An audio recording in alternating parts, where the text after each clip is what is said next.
Hey, sweet souls. Welcome to Conscious Lifestyle Coaching. My name is Raileigh Easterling. I'm a little late showing up today. I still get a little nervous coming on live, but it's okay. Hopefully, in the future, I'll be able to let you guys know more ahead of time. I would love to start building connections again through the live, have real conversations, have an opportunity to hear from you. And if you're new to the channel, welcome. Conscious Lifestyle Coaching is a sacred space for those on the paths of self development, healing, and spirituality. So if that aligns with you, you might find some alignment here, and I welcome you. And yeah, so today's a very beautiful day in the mountains here in North Carolina. Feeling very meditative. There's this pool of energy wanting me to just go within into hermit right now. So it's almost impossible to get online and speak to you. But I'm going to do it anyway because Spirit told me somebody needs to hear the message. So if it's for you, let me know. And again, I love hearing from you all, whether it's in the comments, just let me know you're there. There's been a lot of silent lurkers lately. People watch, but I'm here to build relationships with you. So the more that you reach out to me, whether that's an email, sharing a comment, that I'm tuning into your spirit and I'm able to provide some more guidance to you as an oracle, as a life coach, as a friend in the spiritual world. So again, welcome.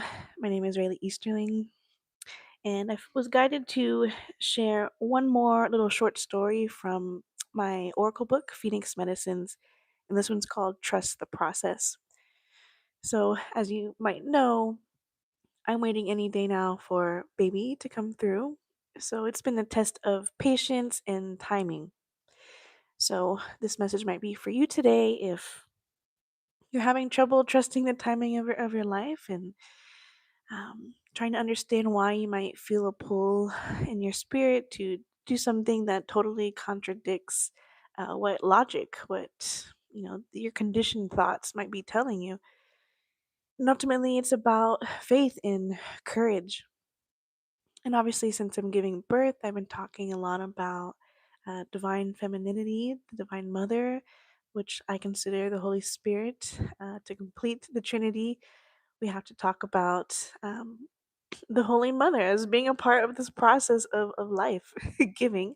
So I promise this channel won't be too feminist for very long. I love my masculines. I hope you're here, and if you've been watching and listening to the soul whispers of the divine feminine right now, just thank you for holding that space. Wow, tell people here. So if you're live here with me, comment below who you are, where you're listening in from, and ask a question. So these lives, they're really meant for you to get to know each other, and I look forward to getting to know you. So, in the meantime, until you all leave a comment, ask a question, I'm going to read the oracle message today from Phoenix Medicines. And again, this one's called Trust the Process.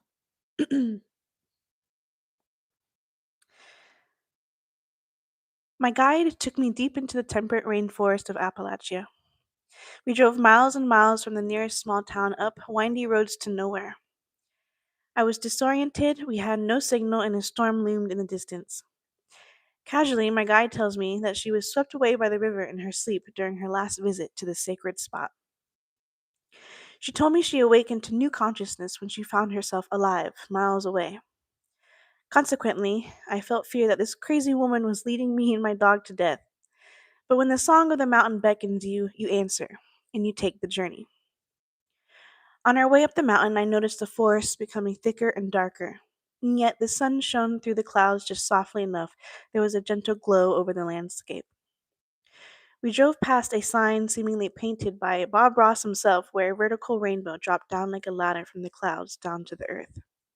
I wondered what kind of secrets and what wealth was hidden in that treasured cove.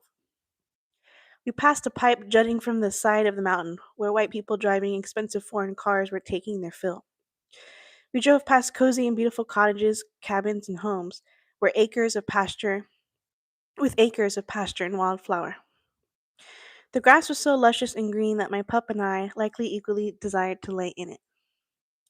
We had no planned schedule, but we arrived to a closed building at precisely 1 p.m. We immediately hit the trail. Our destined appointment was elsewhere.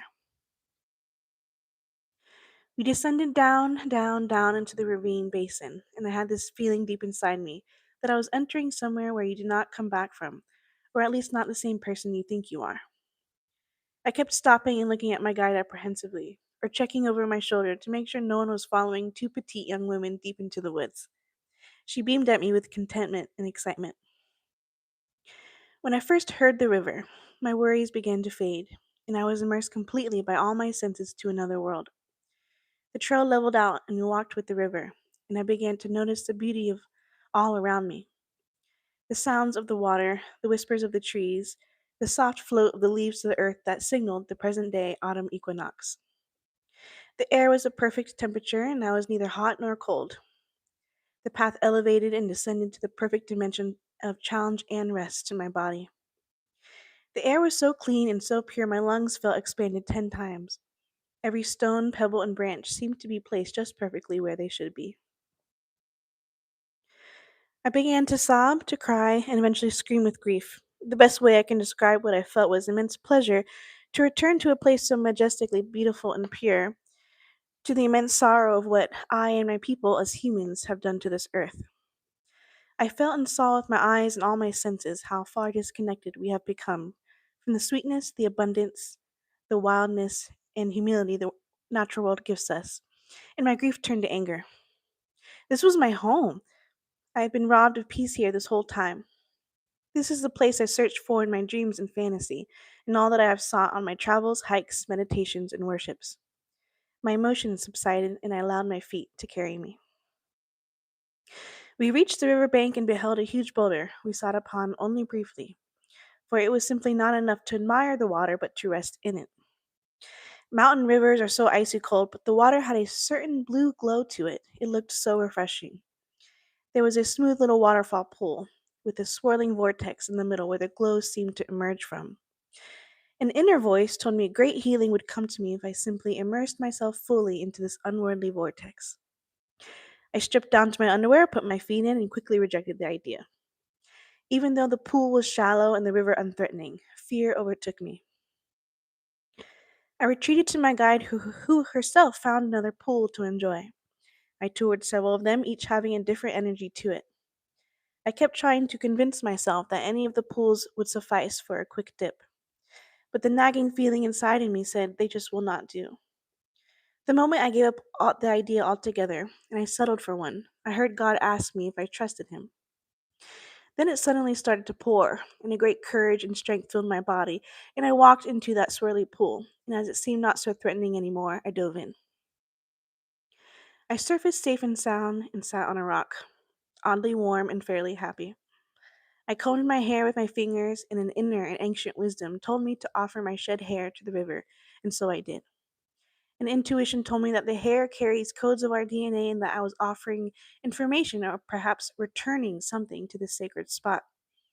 I remembered feeling of a transformational death to this journey. I knew that my river bath was a ceremonial washing away, a cleanse, a rebirth. My guide told me it was time to go, and if she was not with me, I had a feeling I would have stayed much longer and possibly have been swept away by the river like her too. I heeded her warning and we hiked back up the mountain. Again, the path was designed just perfectly, so that my body was warmed just enough despite the rain and cold, and although soaked, I felt dry. As we hiked closer and closer back to reality, to our 3 dimensional world of discord, disease, and disharmony, I felt a deep knowing that I would return to this place, and that I was destined to share this experience with those who would be willing to listen, and to only ever return with those sworn to protect and keep sacred this earth healing medicine, and window portal to God consciousness. I end this story with a testament that God's plan is perfect. His timing is always perfect. He asks us to trust in Him and to be steadfast in our patience, so that while we are enduring the growing pains of a changing world, a new one shall be born.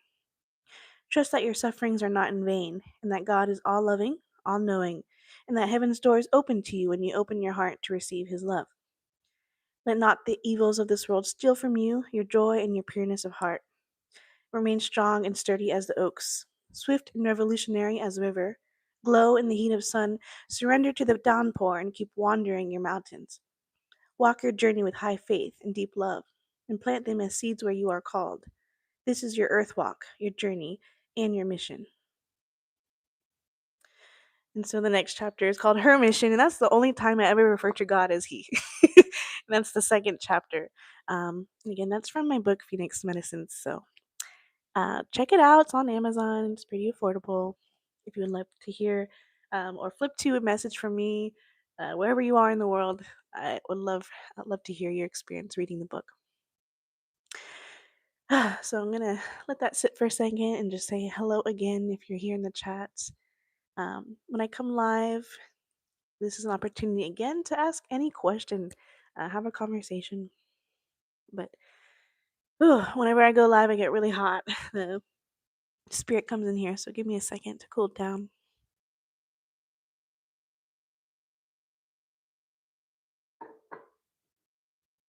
So the message I shared was a real experience with a deep and dear soul sister. Um, I don't know about you guys, but do you ever meet someone who's just such a deep and utter reflection of herself that it's almost too intense? So she would cycle in my life at certain times, and we would go on really deep healing journeys together.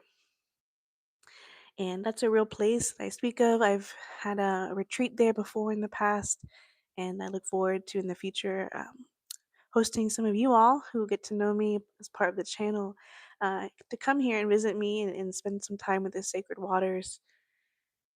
But that was part of my spiritual awakening journey. And my deepest healing journey was spending time walking these forests here around me. And it's actually about the time of the year when I wrote that story. Autumn equinox is my favorite time of year. That's when, again, that veil just starts dropping and we feel that pull, that call of spirit, almost like a wolf's cry in the mountains, and you just know that feeling. It's like your soul is trying to speak to you. So this is my favorite time of year. If you resonate with this, um, yeah, send me an email. Like, what is the call of that wildness in your heart and your soul that's asking you to do something that maybe you're afraid to do?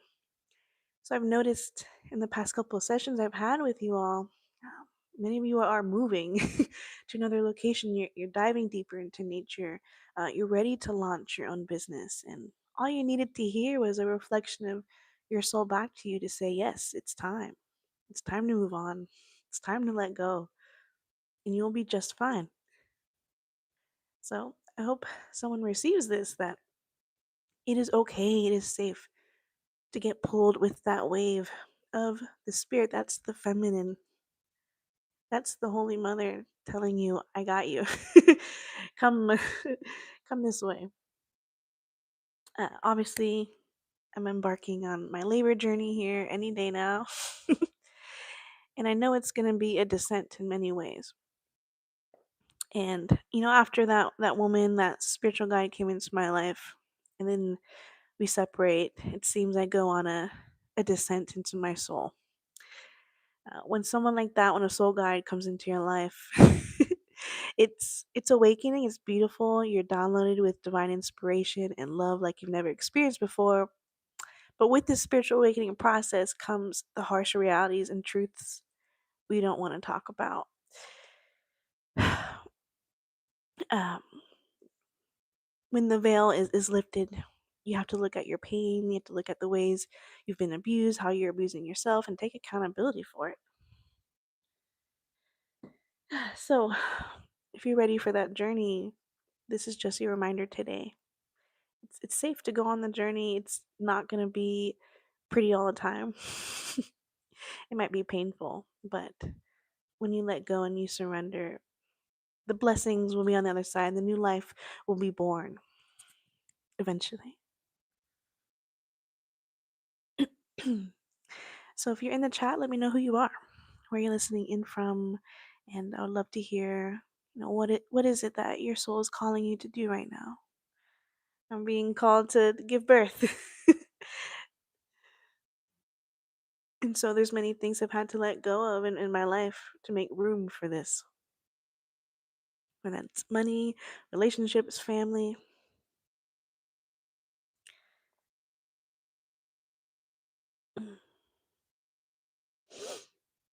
But if I don't hear from you guys this time, hopefully next time you feel more comfortable.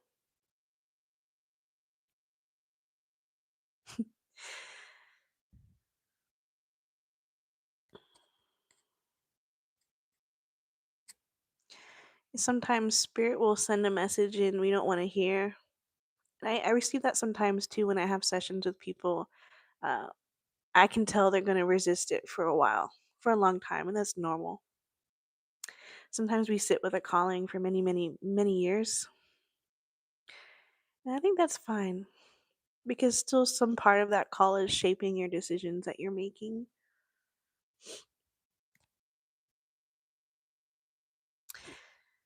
What was ironic is the last time, that soul guide came into my life, we had to separate, but if we stayed there, I think it would have been very destructive. After a year ago, almost to the day now, Hurricane Helene came into the area and we had 30-foot flood come in. In some places, I think even higher, 50 feet, 100 feet, where I live here now. And so sometimes spirit will take us out of places and we think it's heartbreaking. We spend so many years hating God, not trusting God, just upset. Why did this happen? Why was this person taken from me? Why was this person um, so abusive to me? Why was I imprisoned in this way? But if that wasn't the case, sometimes there is more danger on the other side that God protected us from.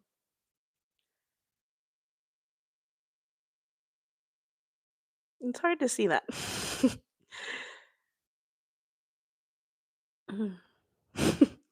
Hey, town druidry, mushroom.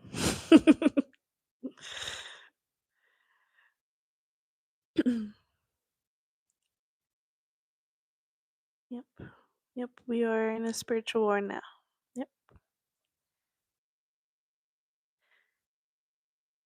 I spent the last few years really intensely walking with Christ energy. It's always going to be there in my spirit as I speak.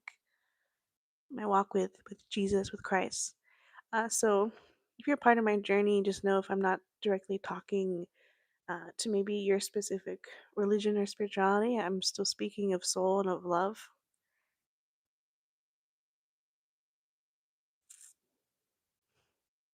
I consider myself a soul poet.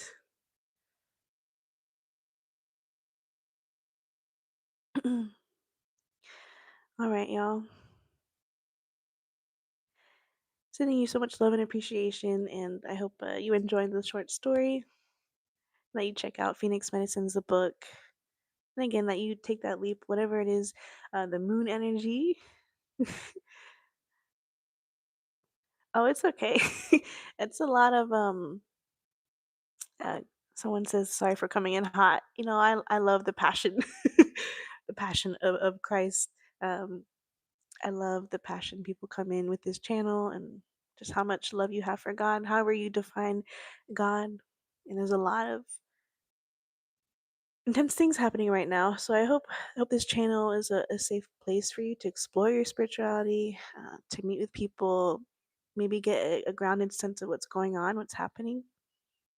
There's a lot of chaos. And unfortunately, the more you explore, uh, your own intimate relationship with the divine, the more chaos you're going to see in humanity because you're separate from it. So you're observing it more. So you see more, and you're like, what is going on Earth?